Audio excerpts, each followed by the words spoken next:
오늘은 5월을 보내는 마지막 주일입니다. 2021년도를 시작한 지가 엊그제 같은데 벌써 5월 달을 보내고 있습니다. 흔히 흘러가는 세월을 두고 유수와 같다 이렇게 표현을 하는데요. 흘러가는 물과 같다는 겁니다. 세월을 흘러가는 물에 비유한 것은 물의 빠르기 때문이 아니라 물의 성격 때문일 겁니다. 한번 흘러간 물은 다시 되돌릴 수가 없습니다. 그게 세월입니다.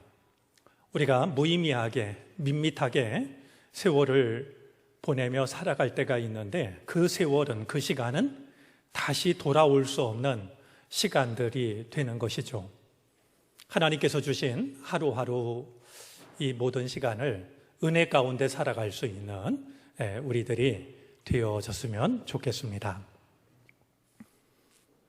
신학교에서 학생들이 즐겨 부르는 찬송이 있습니다. 꼭 그런 건 아니지만 제 기억에도 신학을 공부하던 시절에 어느 찬송보다 더 자주 불렀던 찬송이라 여겨지는 게 있는데요. 다름 아니라 부름받아 나선 이 몸이라는 찬송입니다. 부름받아 나선 이 몸 어디든지 가오리다. 괴로우나 즐거우나 주만 따라 가오리다. 또 그 찬송가 가사 중에 보면 아골골짝 빈들에도 복음 들고 가오리다. 정말 아골과 같은 해골골짝이라 할지라도 만약에 주님이 저를 부르시면 복음 들고 가겠습니다. 이렇게 찬송을 부르면서 소명의식을 확인하거나 다짐을 합니다. 근데 그렇게 느껴서 그럴까요? 그 찬송을 다 같이 부르는데요. 부를 때 보면 학년에 따라서 약간 온도 차이가 느껴집니다. 1학년 신입생들은요, 정말 마음을 담아서 열정적으로 부릅니다. 졸업을 앞둔 4학년 혹은 대학원생들 보면 왠지 찬송가 소리가 힘이 없게 들립니다. 내가 정말 아고골짝 빈들에도 갈 수 있을까? 이런 생각이 들기 때문이 아닐까 짐작이 되는데요. 여러분, 주님이 나를 필요로 하시면 어디든지 가겠습니다 라는 이 고백은 신학생들이나 목회자들에게만 해당되는 것이 아닙니다. 우리 하나님을 믿는 모든 사람들에게 해당이 됩니다. 이제 주님께서 어떤 일이든지 나를 필요로 하실 때, 나는 내가 필요로 한다, 나는 너를 필요로 한다라고 하실 때 과연 선뜻 이해할 수 있는 그 마음이 우리에게 있는가 하는 것을 돌아보게 하죠. 나는 너의 시간이 필요하다라고 말씀하시면 내가 내 시간을 드릴 수 있을지, 나는 내가 가지고 있는 재능이 필요하다라고 하시면 내 재능을 기꺼이 주님께 드릴 수 있는 것인지, 아니면 나의 수고와 봉사가 필요하다라고 하면 기꺼이 땀을 흘릴 준비가 되어져 있는지, 나는 나의 일을 위해서 물질이 필요하다라고 하실 때 내 물질을 기꺼이 바칠 수 있는 마음이 있는지, 그런 점에서 이제 주님이 나를 필요로 하신다면 이라는 질문은 신학을 공부하는 신학생들이나 목회를 하고 있는 목회자들 뿐만이 아니라 하나님을 믿는 우리 모두에게 해당이 되는 그런 질문이라고 하는 것을 생각하게 하죠. 오늘 우리에게 주어진 성서일과 본문인 이사야서 6장의 말씀도 우리에게 같은 질문을 하고 있습니다. 하나님께서 이사야를 부르고 계시는 그런 내용이 담겨져 있는데요. 우리 하나님의 부르심과 관련해서 먼저 몇 가지 생각하고 싶은 것이 있습니다. 여러분, 성경 말씀을 보면요, 어떤 문제에 대한 하나님의 대답 혹은 하나님의 대안은 언제라도 하나님의 사람을 선택하시는 것이었습니다. 어떤 문제가 주어졌을 때, 위기가 주어졌을 때 하나님이 나서서 모든 문제를 다 해결하시는 게 아니라요, 그 일을 감당할 수 있는 하나님의 사람을 부르셔서 선택하는 것이 하나님의 방법이었어요.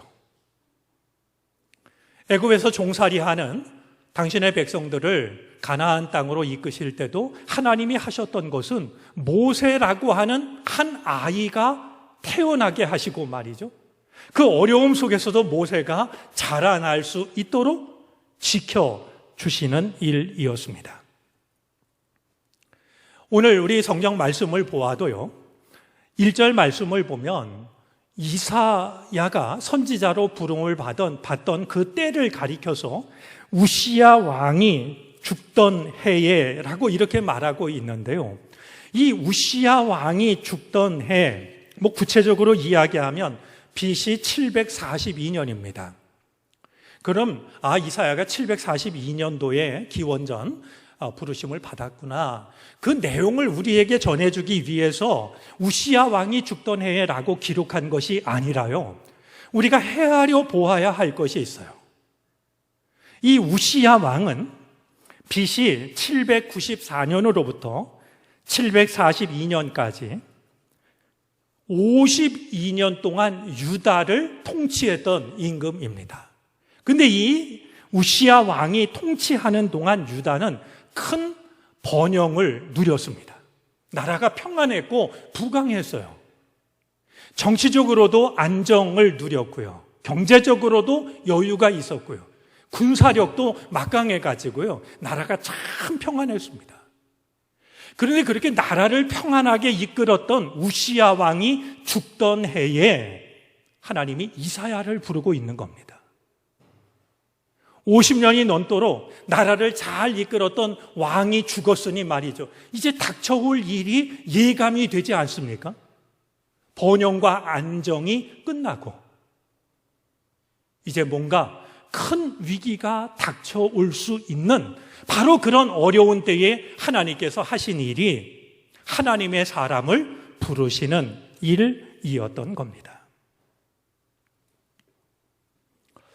오늘 우리가 살고 있는 이 시대도 참 어려운 시대가 되고 말았는데요. 특별히 코로나로 인해서 한 치 앞을 내다볼 수 없는 말이죠. 또 경제적으로도 또 정치적으로도 몹시 불안정한 시대를 살고 있습니다. 오늘 말씀을 대하면서 이 어려움에 대한 하나님의 대답 혹은 하나님의 대안은 누군가 하나님의 사람을 찾고 부르시는 데 있다. 이런 마음을 우리 또한 가질 수 있어야 할 것입니다. 자, 또 한 가지 하나님의 부르심에 대해서 생각할 때 생각하게 되는 건요, 하나님은요 누구라도 부르세요. 그런데 아무나 부르시지 않습니다. 언제 어디서나 부르시지만 아무렇게나 부르시지 않는 분입니다. 주님의 마음에 합한 사람을 부르십니다. 때로는 주님께서 실패하시는 것처럼 보여지기도 합니다. 사울 왕을 그가 겸손했을 때 세웠는데요, 어느 날 하나님의 은혜로 전쟁에서 승리하자 그는 하나님께 감사를 드리는 대신에 자기 이름이 적힌 승전비를 세우고 사무엘을 만나지 않은 채 떠납니다. 하나님께서는 사울을 왕으로 세운 것을 후회하셔요. 우리 지난주에 가룟 유다를 잠시 생각했는데요, 가룟 유다도 주님이 믿었던 사람 아니겠습니까? 그런데 결국 예수님을 팔게 되고 예수님으로부터 차라리 나지 않는 게 좋을 뻔했다라는 기가 막힌 말을 듣게 됩니다. 여러분, 이 실패가 사람을 잘못 선택한 하나님의 실패일까요? 아니면 부르심에 제대로 응답하지 못한 사람의 실패일까요? 저는 이것이 우리 신앙에 주어진 숙제일 것이라고 여겨집니다. 하나님은 어느 누구라도 선택을 하시지만 아무나 선택하시는 게 아니고 언제 어디서나 선택하시지만 아무렇게나 선택하시는 것이 아니라고 하는 것을 오늘 성경은 우리에게 일러줍니다. 자, 또 한 가지 하나님의 부르심에 대해서 생각할 때 놓치고 싶지 않은 게 있습니다. 하나님은 성전에서만 누군가를 부르시는 게 아니라 어디서도 하나님의 사람을 부르신다는 겁니다. 여러분, 오늘 성경 말씀을 보면은요, 이사야는 성전에서 부르심을 받습니다. 그런데 오늘 말씀을 대하면서 우리가 하나님의 부르심은 성전에서만, 혹은 기도원에서 뜨겁게 기도할 때만, 혹은 신학교에서 공부할 때만 부르시는 거 아닐까, 이렇게 생각할지 모르겠는데요, 그것이 아니라요, 하나님은 거룩한 자리에서 사람을 부르시는 게 아니라 부르시는 그 자리가 거룩한 자리라는 거예요. 때로는 고기를 잡고 있는 어부들을 부르시는데요, 그 바닷가가 거룩한 바닷가가 되는 겁니다. 누군가는 세관에 앉아있다 부르심을 받는데 바로 부르심을 받은 그 세관이 거룩한 자리가 되어지는 거예요. 나를 필요로 하시는 하나님을 성전에서만 만나려고 하지 마시고요, 여러분의 삶의 자리에서, 일상의 모든 순간에서 나를 필요로 하시는 하나님을 만날 수 있기를 바랍니다. 제가 데이아르드 샤르댕이라는 신학자가 한 말을 몇 번 소개한 기억이 있는데요, 그가 이렇게 말합니다. 하나님은 공부하는 학생들의 연필 끝에 계시고, 일하는 농부들의 호미 끝에 계시고, 탄을 캐는 광부들의 곡괭이 자루 끝에 계시고, 밥을 짓는 여인들의 젖은 손끝에 계심을 기억하라.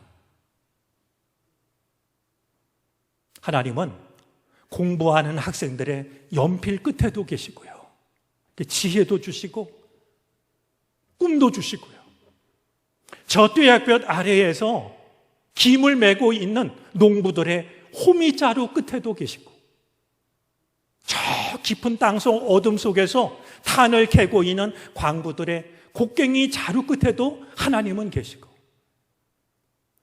식구들을 생각하면서 때마다 밥을 짓는 여인들의 젖은 손끝에도 하나님은 계신 법입니다. 성전에서만 하나님을 만나려고 하지 마시고 여러분의 삶의 자리에서 하나님을 만나시기를 바랍니다. 하나님은 특별한 장소에서만 만날 수 있는 분이 아니고 하나님을 만나는 그 자리가 바로 거룩한 자리가 되는 겁니다.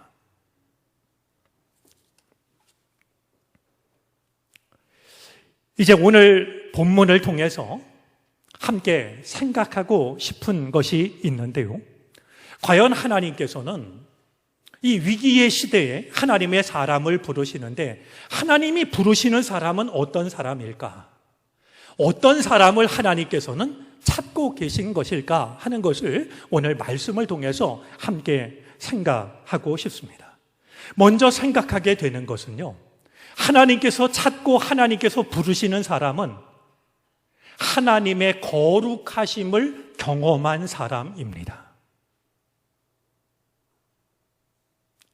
세상에 학벌, 세상에 다른 사람들이 부러워할 수 있는 스펙을 가지고 있는 능력 있는 자를 부르시는 게 아니라 하나님께서 부르시는 하나님의 사람은 하나님의 거룩하심을 경험한 사람입니다. 오늘 말씀을 보면 1절 말씀에 이사야가 보좌에 앉아있는 하나님을 봅니다. 높은 보좌에 앉아 계신 하나님을 보는데요, 하나님이 보좌에 앉아있다라고 하는 것은 두 가지를 생각하게 합니다. 하나님이 통치자라고 하는 것과 심판자이심을 나타냅니다. 하나님은 우리가 측량할 수 없는 가장 높은 곳에 앉으셔서 온 세상을 통치하십니다. 뿐만이 아니라 하나님이 보좌에 앉아있다라고 하는 것은 우리가 언젠가는, 마지막 날에는 하나님 앞에 서서 어떤 삶을 살아왔는지를 심판받아야 한다라고 하는 그 하나님이 지금 보좌에 앉아 계신 겁니다. 근데 이사야가 보니까 보좌에 하나님이 앉아 계신데 하나님의 옷자락이 성전을 가득 채우고 있습니다. 뿐만이 아니라 천사들이, 스랍들이 하나님을 찬양하는데요, 하나님을 찬양하는 소리가 성전에 가득합니다. 뿐만이 아니라 하나님의 거룩하심, 하나님의 임재를 상징하고 있는 연기가 성전에 가득했습니다. 여러분, 우리가 지금 예배를 드리고 있는 이 예배당은 하임 예배실입니다. 생명이라는 뜻입니다. 우리는 이 예배당에 들어올 때마다 그냥 예배당을 구경하는 게 아니라 이 성전 안을 가득 채우고 있는 하나님의 영광을 바라볼 수 있어야 됩니다. 내 생명의 주인이신 그 하나님께 내 생명을 담아 기도하고 예배하는 것이 우리가 이 성전을 찾을 때마다 마땅히 해야 될 일이 되는 겁니다. 그날 이사야는 특별한 것을 보는데요, 스랍이라는 것은 그룹이라는 말처럼 하나님을 보좌하는 특별한 천사들을 의미하고 있는데요, 이 스랍들이 서로 화답하면서 하나님을 찬양하는 소리를 듣게 됩니다. 그런데요, 하나님을 찬양하는 스랍들을 보니까 날개가 6인데요, 두 날개로는 날개짓을 하며 날지만 두 개의 날개로는 자신들의 얼굴을 가리고 두 개의 날개로는 자신들의 발을 가립니다. 여러분, 우리가 하나님 앞에 예배할 때 떨림이 없는 예배는 참 예배가 아닐 수 있습니다. 심지어 천사들마저도요, 함부로 예배하고 함부로 찬양하는 게 아니라 거룩하신 하나님 앞에 자신의 죄악과 부족함을 날개로 가리면서 하나님을 찬양하고 있습니다. 그들은 거룩하시다, 거룩하시다, 거룩하시다 하나님을 찬양합니다. 여러분, 거룩하시다, 거룩하시다, 거룩하시다 같은 찬양을 반복하고 있는데요, 3번 반복한 이 의미는 이 찬양이 끝이 없다라고 하는 것을 보여주고 있고요, 그냥 여기서 한번 찬송 부른 것으로 끝나는 게 아니라 하나님의 거룩하심을 찬양하는 이 찬양은 끝이 없는 찬양이라고 하는 그것을 보여줄 뿐만 아니라 거룩하도다라는 것을 3번 반복하고 있는 것 속에서 삼위일체 하나님을 떠올리는 이들도 있습니다. 마침 오늘이 삼위일체 주일인데요, 거룩하도다라는 이 찬송을 3번 반복함으로써 하나님을 찬송하는 그 찬송이 끝이 없다라고 하는 것과 삼위일체 하나님께 찬양하고 있다라는 것을 생각하게 해주는 것이죠. 자, 그런데요, 이 스랍들의 찬양이 얼마나 장엄하던지 오늘 성경 4절 말씀에 보니까요, 이 찬양 소리에 문지방의 터가, 성전 문지방의 터가 진동을 합니다. 우리가 부르는 찬양이 이러면 얼마나 좋을까요? 찬양 대원마다 마이크를 들고 볼륨을 높여서 그렇게 만들어지는 현상이 아닙니다. 온 마음을 담아서 거룩하신 하나님을 찬양하다 보니까 그 찬양이 말이죠, 성전의 문지방의 터를 흔들게 만드는 말이에요. 우리들의 굳어진 마음이 흔들리는 그런 경험을 하게 되는 것이죠.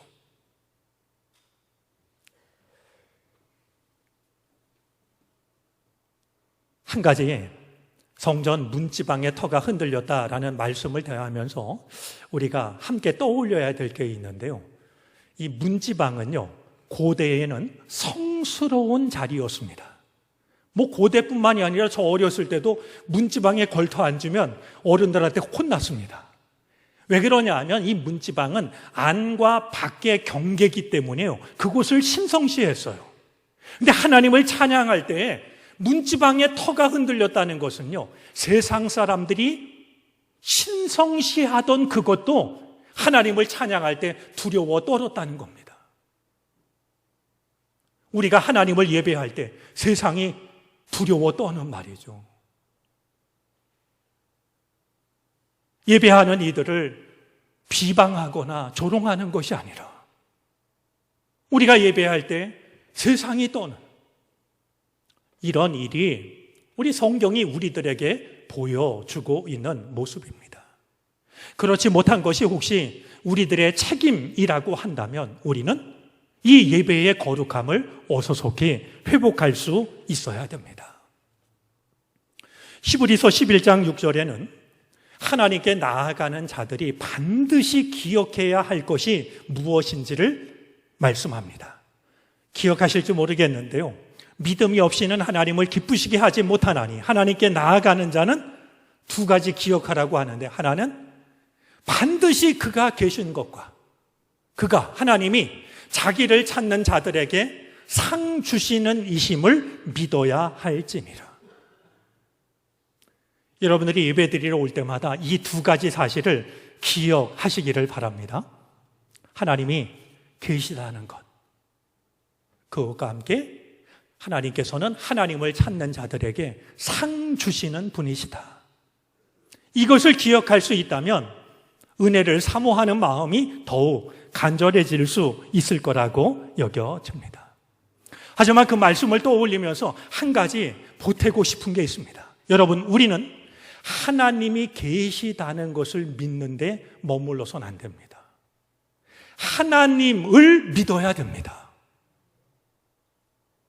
하나님이 계시다는 거요, 세상 사람들도 알거나 마음으로 믿는 사람 많이 있습니다.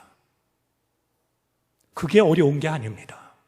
하나님이 계시다는 걸 믿는 게 아니라 우리는 하나님을 믿어야 됩니다.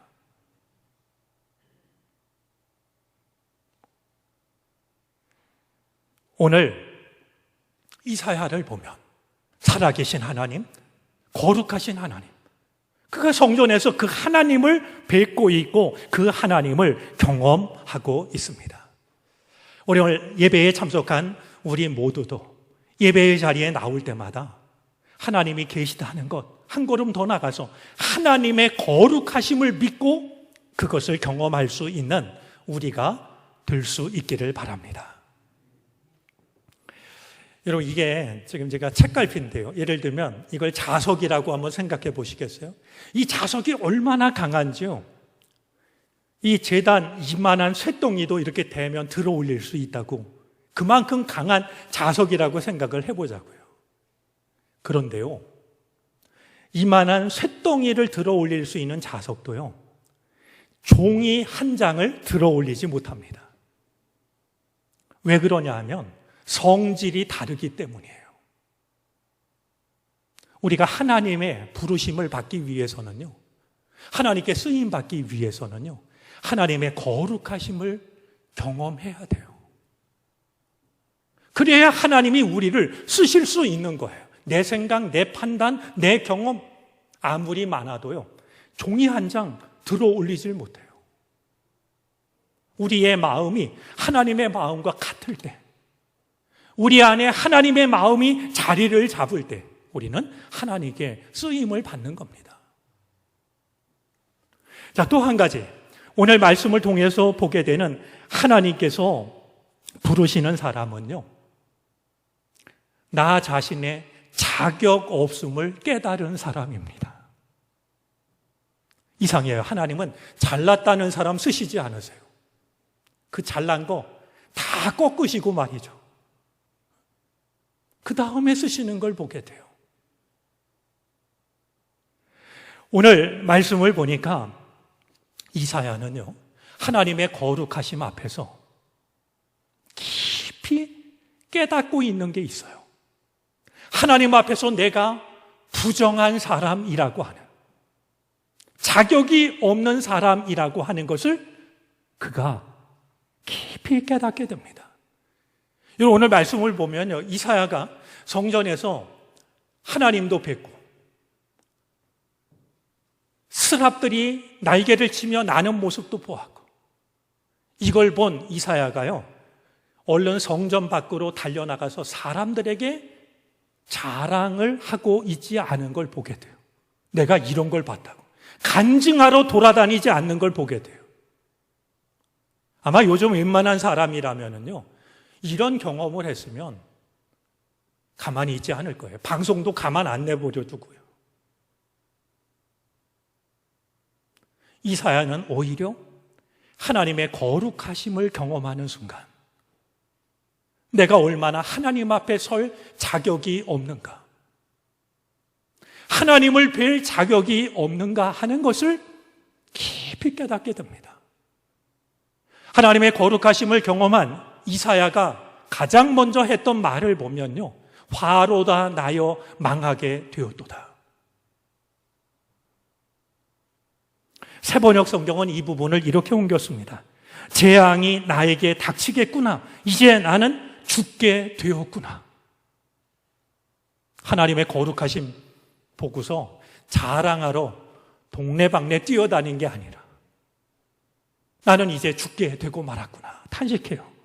왜 그러냐 하면은요, 하나님의 거룩하심을 보니까 나의 죄악됨이 보였던 거였어요. 나의 부정함이, 나의 더러움이.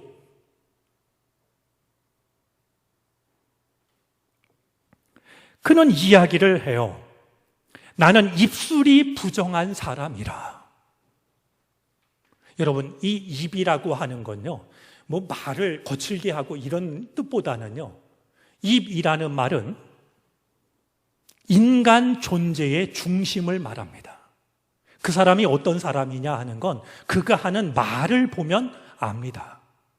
그래서 철학자 하이데거도 언어는 존재의 집이라고 이야기를 했습니다. 우리가 우리의 존재를 언어로 짓는 겁니다. 그러니 나는 입술이 부정한 사람이라는 이 말은 나의 입술이 더러워졌다 이런 뜻이 아니라 나의 존재가 정결치 못한 존재입니다. 하나님을 뵐 자격도 없고 하나님의 음성을 들을 자격도 없는 그런 부정한 존재입니다. 이렇게 고백을 하고 있는 것이었습니다.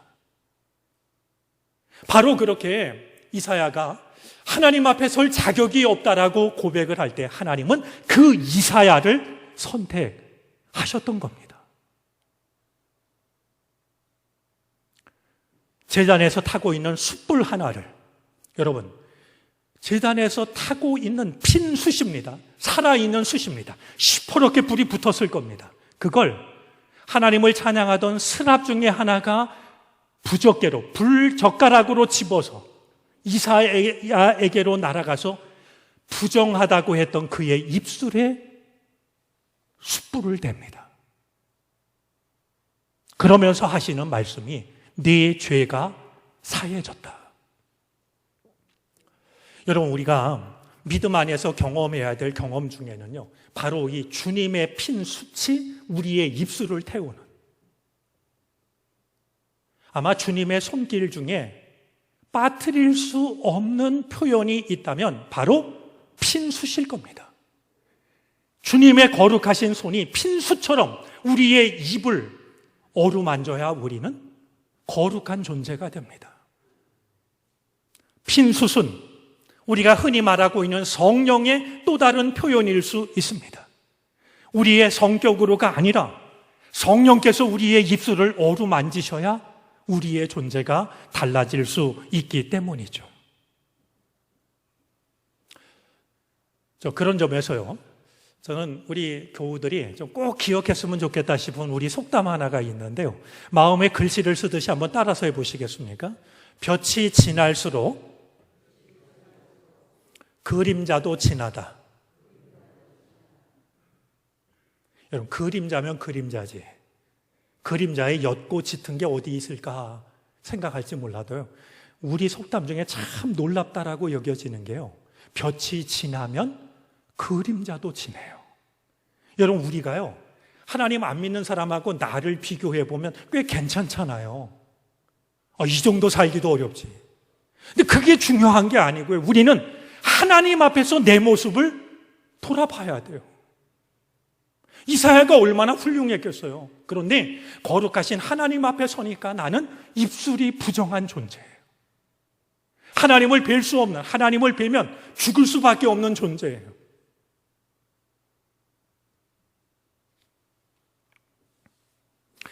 그런데 하나님은 그 자격 없다라고 탄식하고 있는 이사야를 온전케 하셔서 그의 부정한 입술을 태우셔서 하나님의 사람으로 부르고 계신 것을 보게 되는 것이죠. 여러분, 내가 자격이 없다고, 힘이 없다고 낙심하지 마시기를 바라요. 우리가 그것을 깨닫고 나의 연약함을 고백할 때 하나님은 우리의 부족함을 채우시기도 하고요. 우리의 잘못된 것을 고치기도 하시고요. 얼마든지 하나님의 뜻대로 우리를 사용해 주실 겁니다. 한 가지 빠뜨리고 싶지 않은 건요, 하나님의 거룩하심 앞에서요, 우리는 나 자신의 자격 없음을 봐야 돼요. 이 말씀을 굳이 드리는 건 이상하게도 우리 그리스도인들이 나 자신의 부족함을 보는 대신에 다른 사람의 자격 없음을 보는 말이죠.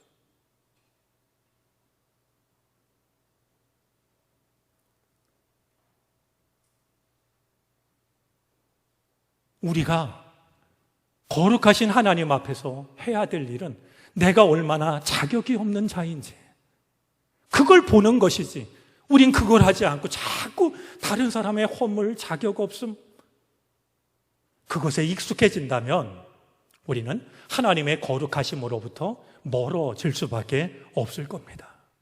이런 어리석음이 우리의 믿음에 없게 되기를 바랍니다. 자, 마지막으로 하나님께서 찾으시는 사람, 하나님께서 부르시는 사람은 대답한 사람입니다. 여러분, 하나님 앞에 찾아볼 수 없는 단어가 있는데요, 아무리 전능하신 하나님이라도 하나님 앞에 찾아볼 수 없는 단어가 있어요. 억지로, 함부로. 하나님은요, 억지로 하지 않으세요. 함부로 하시지도 않으세요. 대답하는 사람을 하나님께서는 소중하게 사용하십니다.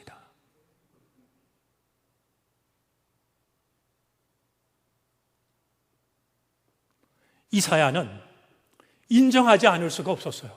나는 부정한 사람이라고 했지만 제단에 살아있는 숯불을 가져와서 입술을 태우시는, 나를 온전케 하시는 하나님의 은총을 경험했기 때문에 내가 누구를 보내며 누가 우리를 위하여 갈고, 하나님이 찾으실 때 방금 전과는 달리 주저함없이 대답을 합니다.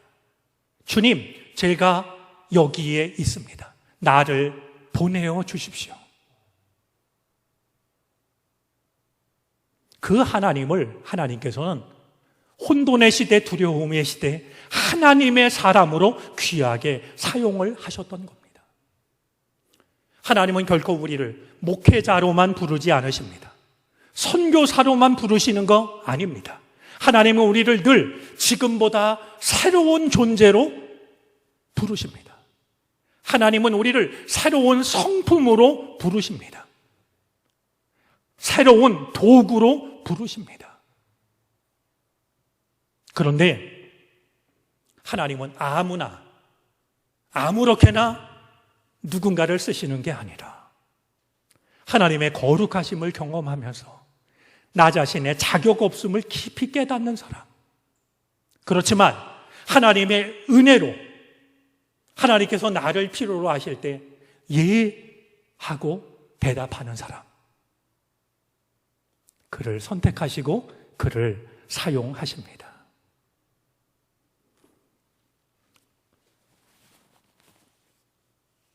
한 사람이 드렸던 기도를 우리도 드릴 수 있으면 좋겠어요. 하나님, 나는 하나님 손에 쥐어진 몽당 연필이어도 좋습니다.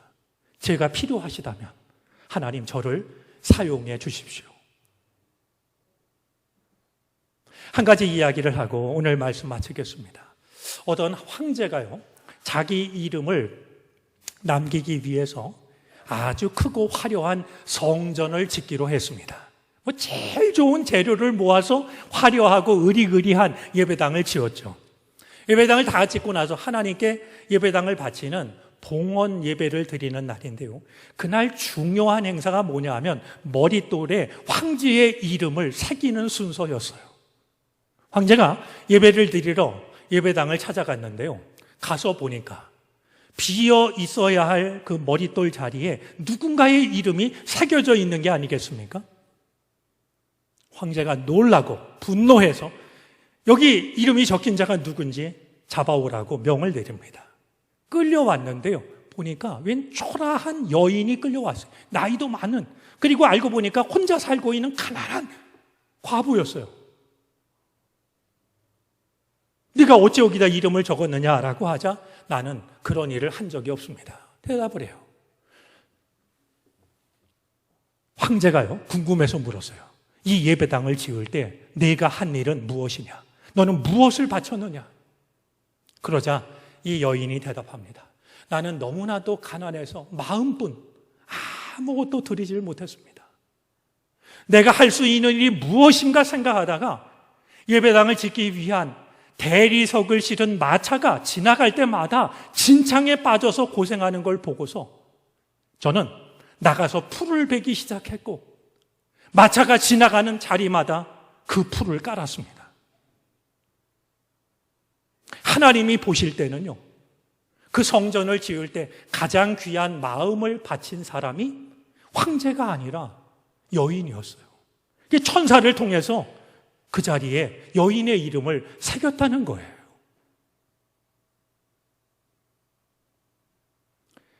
목회자로, 선교사로가 아니라 새로운 존재로, 새로운 성품으로, 새로운 도구로 하나님께서 우리를 부르실 때 제가 여기에 있습니다. 저를 보내주십시오. 그렇게 대답하는 우리들을 통하여서 하나님의 나라가 이 땅에 확장될 수 있게 되기를 바랍니다. 기도하겠습니다. 혼란의 시대, 위기의 시대, 하나님의 사람을 찾으셨던 말씀을 통해 이 시대 우리를 부르시는 주의 음성을 듣기를 원합니다. 주여, 우리로 하여금 하나님의 사람이 되어 우리에게 허락하신 삶의 자리를 향해 나아가게 하여 주시고 두려워하고 지쳐있는 저 세상을 향해 나아가게 하시옵소서. 제가 여기에 있습니다. 저를 보내주십시오. 우리의 마음과 우리의 믿음이 담긴 고백이 되게 하옵소서. 예수 그리스도의 이름으로 기도를 드립니다. 아멘.